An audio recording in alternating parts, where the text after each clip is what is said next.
जब आओगे तो ये बिटिया तुम्हें नहीं मिलेगी। पंडित जी कहने लगे क्या बात हो गई बिटिया का शादी हो रही है मर्जी से नहीं हो रही है।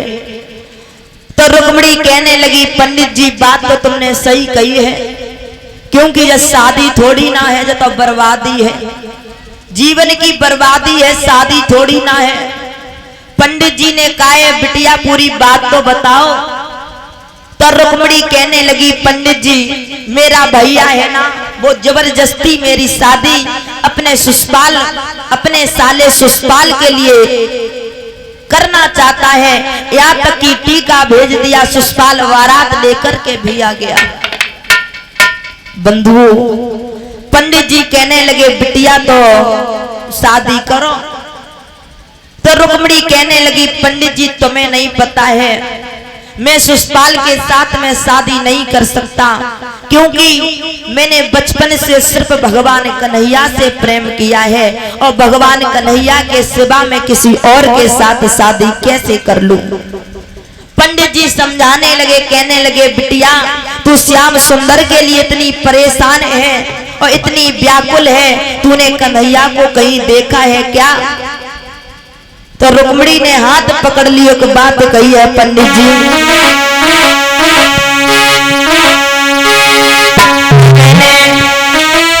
सपने में श्याम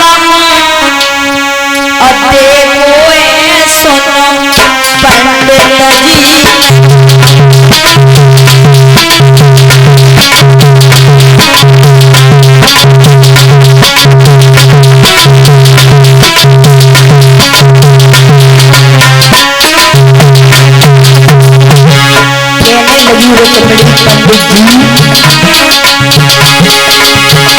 मैंने सपने में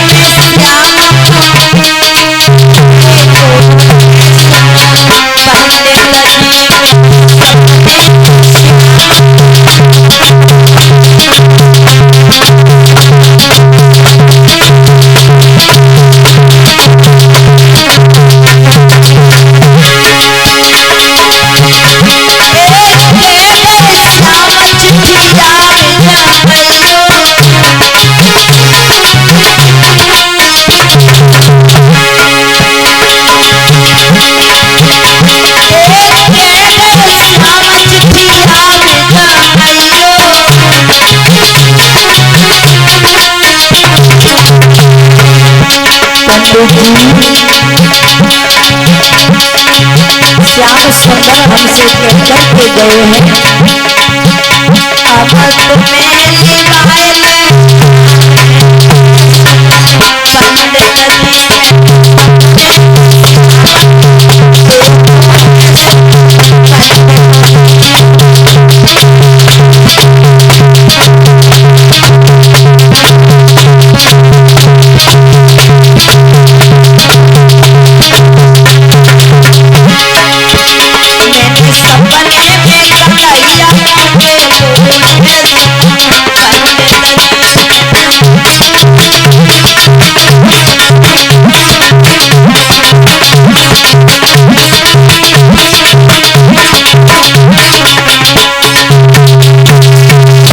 रुक्मिणी कहने लगी पंडित जी मैंने सपने में अपने श्याम को देखा है और सपने में श्याम ने आकर के हमसे कहा था कि तुम किसी के हाथ हमारे लिए को पत्र भेज देना, उसी पत्र के सहारे हम तुम्हें लेने के लिए आ जाएंगे।